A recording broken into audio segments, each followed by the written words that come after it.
Hi guys, how's your Saturday going? I am so glad to be here. I'm glad you're here with me. Thank you so much for joining in.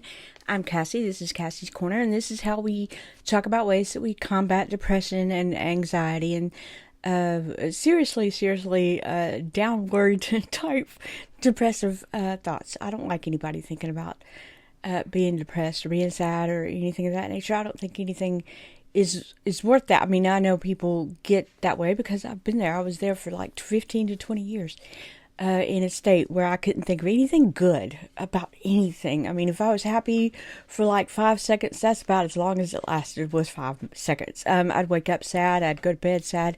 It just seemed like everything was a conflict in my life because I made it. Not that everything was really a conflict, but that's how my brain saw it. People, situations, just the slightest criticism from somebody, I took it so personally, and I was mad, and I screamed and shouted, almost abusive. I mean, I have to say that. I have to be honest, because you can quite be abusive in your attitude toward other people, especially if you don't pay attention to how you think or how you behave. But I go by the Stoics. I'm not a Stoic. I'm not a philosopher of any kind. Please like, subscribe, and hit that notification bell to let YouTube know that I fit in their algorithm and they'll recommend my videos a little bit more. And I really appreciate that because I really would love to reach more people, have more subscribers, not for me, but so that I can reach more people, so I can tell other people, you don't have to be depressed. You don't have to feel the way you feel. You don't have to make everything a do or die moment. You don't have, not everything deserves a response. Not everything deserves a battle. You deserve to be happy, and you deserve to have joy in your life, and you deserve someone to help point you in that direction. I didn't have that help. I had no help whatsoever. I'm not a professional anything. I'm not, I study in the medical field, but I'm not any kind of professional nurse. I'm not a psychiatrist. I'm not a psychoanalyst, anything of that nature. I just know what worked for me. And part of it is the Stoicism. And Stoicism is where the ancient Romans and Greeks would go and feel like there is nothing that they could control except for what their opinions were, what their thoughts were, and what their behavior was. And that's a very, very small circle retrospectively, because we think we can control everything. We think that if we say so, we can go in and control what other people think, or control how everybody's opinions are going to act, or we can control this and that and the other. We really can't control anything. We can only control ourselves. So this is how the Stoics believed, so that when they went into war, they didn't have any enemies, and everybody had their own dignity, and everybody, they had a great character, in a sense. They weren't putting people down. They weren't slandering anybody. They weren't gossiping about anybody. They knew how to behave. And I feel like it's just the most mature way to combat depressive behavior. It worked for me. It just absolutely works. This is not the person that was here 6 years ago. I was sitting in this spot. Yes, absolutely. Me, my body, this body right here was sitting here in this chair 6 years ago, but it was not, it was not thinking the way that I'm thinking now. The way that I'm talking, the hyperactivity, the joy, all that was not there. I was like, I could have been just a shell of a person, for all I know. And I talk about some of the videos, even 2 years ago, I would write in my journals that I was crying. Now, I'm assuming that it was a crying off and on all day where I hid from people and people didn't know I was crying. But I was internally sad and could not pinpoint up to 2 years ago. So this was like, this is important for me because it took so long to heal from years and years, and I'm still not through healing. I mean, I understand I've still got a lot of stuff to process, and a lot of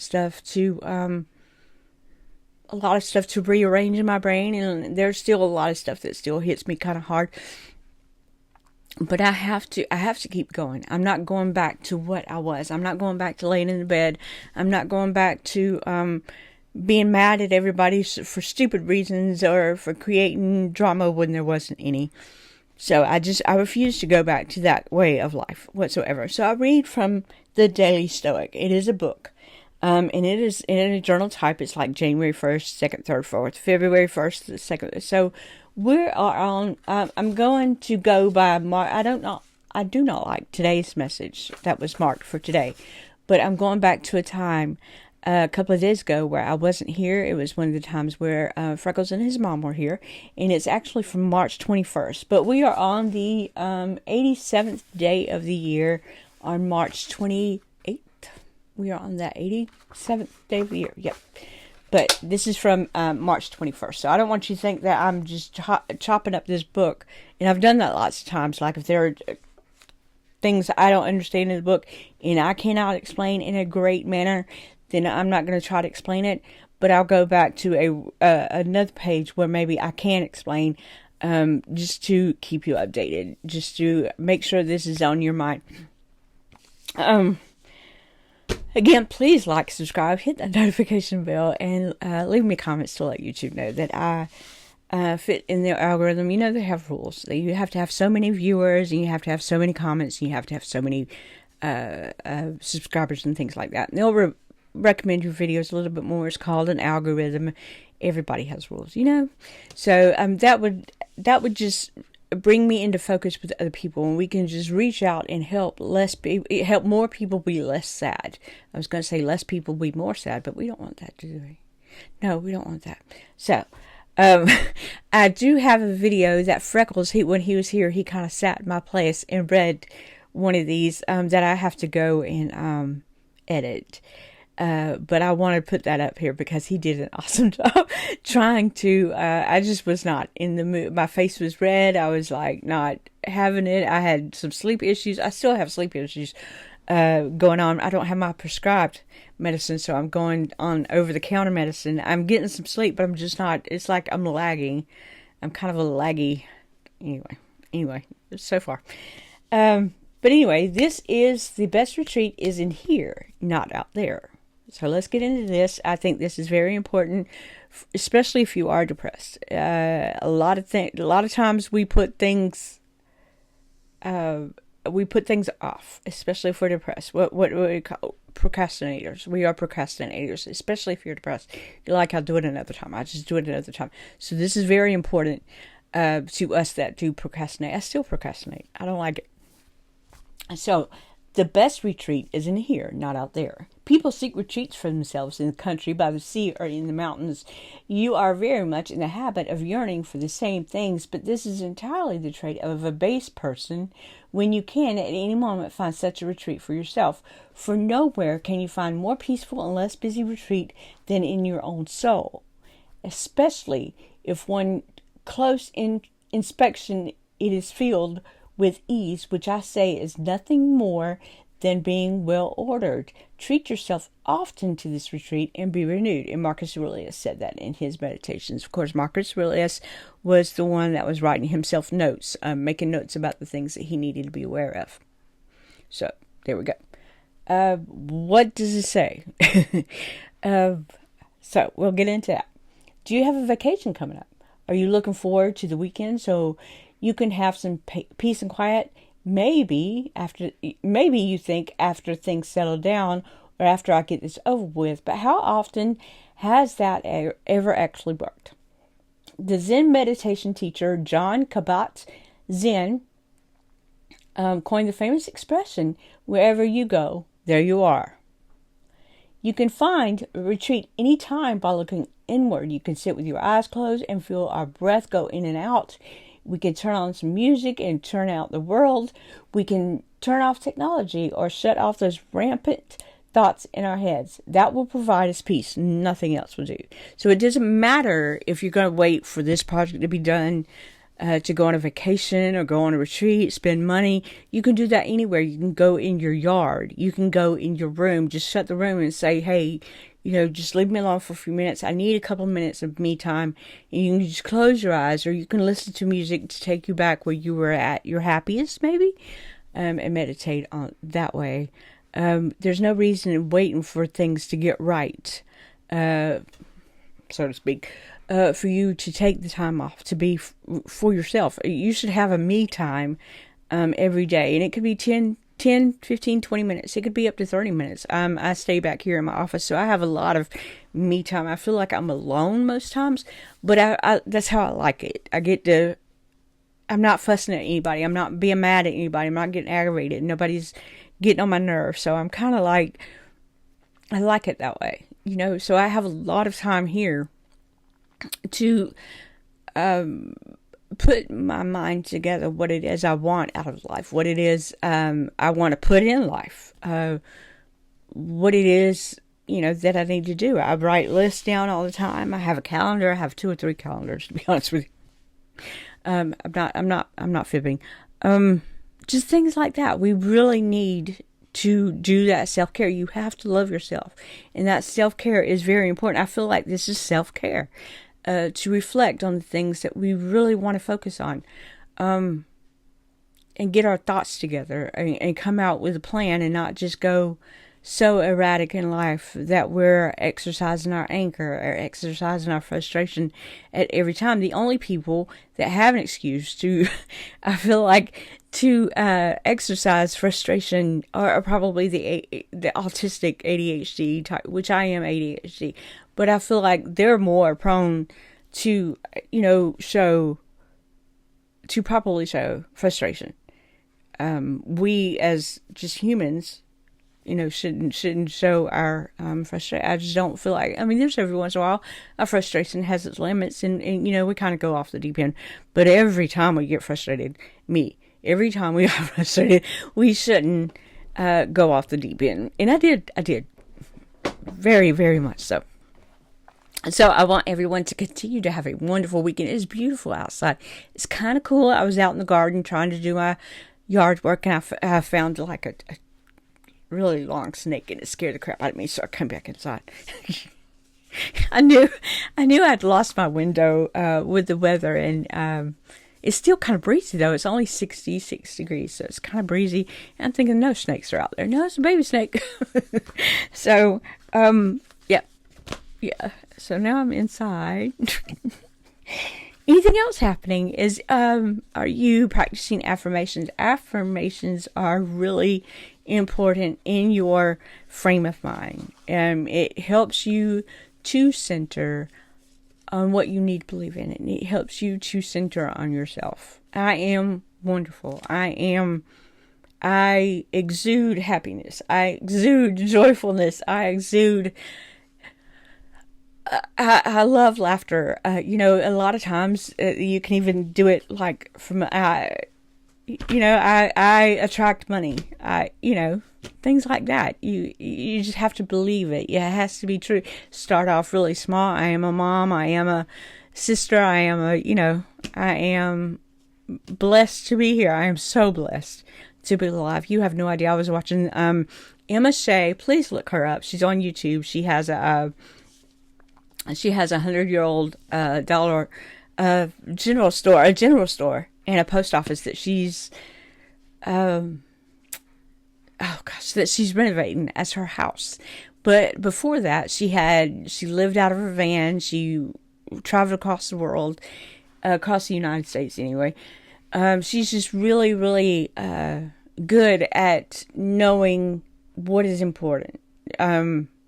Like she would go to different places, and just the view just made her so grateful to be alive. And I think we all need that. A lot of us forget that it's the simple things that really should make us happy, and not the bigger things like the purses and the cars and things like that, which I talked about this the other day. All this I cannot take with me.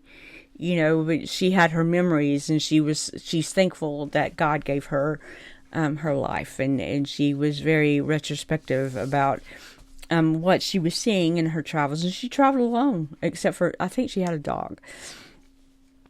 And I just love to see her full of joy, full of life, being appreciative for what God gave her. It makes me feel like I don't give God that gratitude. I don't give him enough thanks when watching her. So look her up. She's awesome. But we all should be that way. We should all just take everything in and breathe in and just be so grateful for what we have. We forget to do that. Don't forget to find somebody you appreciate. I appreciate MSA for showing me that I can be grateful to breathe. I can be grateful for the scenery, for the memories, for everything that, I have been given, for all the opportunities that I have been given. I really appreciate how she lets me see that I need to be more grateful for things in the world, things of that nature. Find somebody you appreciate. Let them know and tell them if their laughter or if their joy or if their spirit is contagious. Tell them.